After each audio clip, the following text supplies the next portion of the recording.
नमस्कार। भिडियोको आधारित रूपमा भिडियो नै साँची रहेको उहाँको छोरी कति वर्ष भयो? 9 वर्षको छोरी आज हामी काठमाडौँ ल्याउँदैछौँ। किन ल्याउँदैछौँ भन्दाखेरि अहिले न पढाउन सक्ने न खर्च। आमा त बिचारा आश्रममा काम गरेर दुःख गरेर एक छाक खानको लागि हैन मरिमेट्न पर्छ भने यत्रो छोरीलाई पढाउनको लागि अहिलेसम्म भनौँ न अहिलेसम्म स्कुलमा राख्नलाई पैसा नभएको कारणले गर्दा आज छोरीलाई आफूले हैन सानैदेखिबाट पालेको मुटुमा हैन मुटुभित्र सजेर बसेको एउटा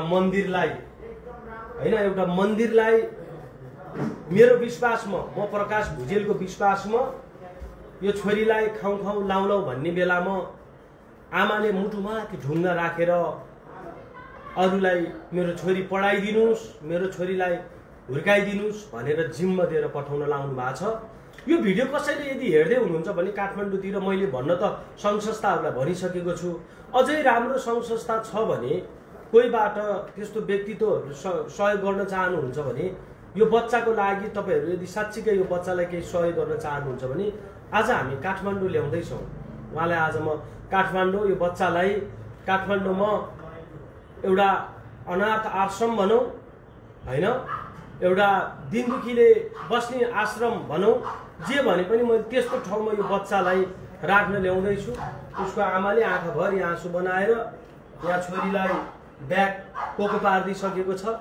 यो ब्याग बोकेर छोरीलाई मेरो जिम्मा लगाएर आमाले पठाउँदैछ। आमाले मनमाथि ढुङ्गा राखेर आफूले जिन्दगीभर आफ्नो 9 महिनासम्म पेटमा राखेर खुवाइ नखुवाइ आजसम्म आमाले हेरेको छोरीलाई आज म त हिजो मात्र चिन्या त हुने म एउटा गुरुको हैसियतले, तर मलाई मेरो विश्वासमा हेर्नुस् त एउटा बच्चा पक्कै नै मेरो बच्चालाई गुरुले घाँस बास कबास मेरो बच्चालाई उहाँकै छोरी जसरी पढाउन लानु पोषण गराउनु हुन्छ भनेर नै मेरो विश्वासमा छोरी पठाउन लाउनु भएको छ।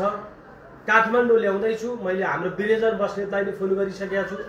उहाँलाई राख्ने ठाउँको व्यवस्था मैले हेर्दिन पर्ने ठाउँमा मेरै छोरीलाई जसरी मैले हेर्नेछु र तपाईहरु कोही सहयोग गर्न चाहनुहुन्छ भने आज हामी काठमाडौँ पोखराबाट काठमाडौँ आउँदैछु। फेरि म भोलि तुको तु फर्किन पर्ने हुन्छ। यो बच्चाको लागि नै म काठमाडौँ आउँदैछु। रोइरहेछ। डर लाग्यो जाने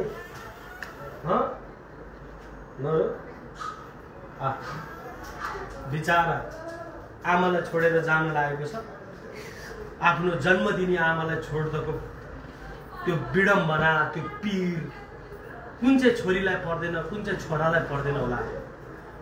आँखाभरि आँसु बनाएर आफ्नो छोरीलाई बिदाई गर्दा 9 महिनासम्म पेटमा बसेर आज यत्रो उमेरसम्म आमाको साथमा बसेको छोरी आज उज्जवल भविष्यको लागि नयाँ भविष्यको लागि यति सानो उमेरमा रुँदै अहिले बिदा हुन परेको छ। पक्कै नै यो आँसु यो बच्चाको आँखाबाट आएको आँसुले भोलि अमूल परिवर्तन हुनेछ हैन। जतिजनाले यो भिडियो हेरिराख्नु भएको छ यो बच्चालाई सानोतिनो सहयोगले हामीले नेपाल तान्त्रिक झाँक्री सङ्घको सहयोगले काठमाडौँ ल्याउँदैछौँ। पत्रकार साथीहरू भोलि हामीले राखिदिने ठाउँहरू तपाईहरुलाई सार्वजनिक गर्नेछौँ। उसलाई कहाँ राख्ने कस्तो ठाउँमा राख्ने उसको मम्मीलाई पनि हाम्रो आश्रममा राखिरहेका छौँ। अर्को दाइ छ दाइलाई पनि राखिरहेका छौँ। यो भिडियो अन्तिमसम्म काठमाडौँ नआउन्जेलसम्म उसलाई व्यवस्था नहुनेजेलसम्म यो भिडियो हेर्नको लागि पनि म अनुरोध गर्न चाहन्छु। के भन्नु छ? आँखाभरि आँसु बनाएको छौ के भन्छौ? बच्चालाई राम्रोसँग पढाइदिनु अनि मैले पनि मेरो सन्तान दुःख कष्ट गरेर हुर्काएको बच्चा त कसैले पनि छोड्नु सक्दैन। मेरो आफ्नो बाध्यतामा पर्यो।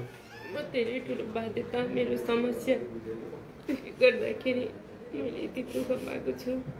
आज छोरीलाई आँखाभरि आँसु बनाएर बलिन्दार आँसु बनाएर बिदा गर्दाखेरि के सम्झिरहेको छु? पक्कै नै छोरीले भोलि केही ठुलो मान्छे बन्छ भन्ने सोच छ, विश्वास छ?